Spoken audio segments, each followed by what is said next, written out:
Ang video ko ngayon ay tungkol sa sayote.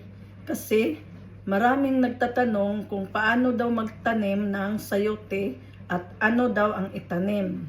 So ito na nga ang bunga at ang sign na ito na ang itanim mo ay mayroon siyang lumalabas dito. Ibig sabihin, kung mayroon ito ay matured na talaga at maganda ito itanim.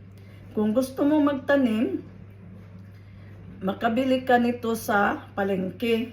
Pero kailangan ang pipiliin mo ay yung healthy na sayote. Yung katulad nito, ang laki-laki at healthy siya, hindi siya nag-wrinkles.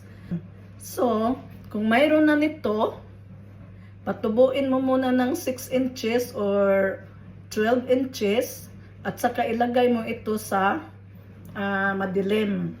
Saka mo na tanim sa garden.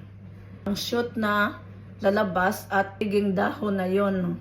Ipakita ko sa inyo yung dahon na lumalabas. Ito may dahon na siya Tubuin mo muna natin ito, ilagay sa madilim, saka na natin tanim sa sa lupa. Thank you for watching.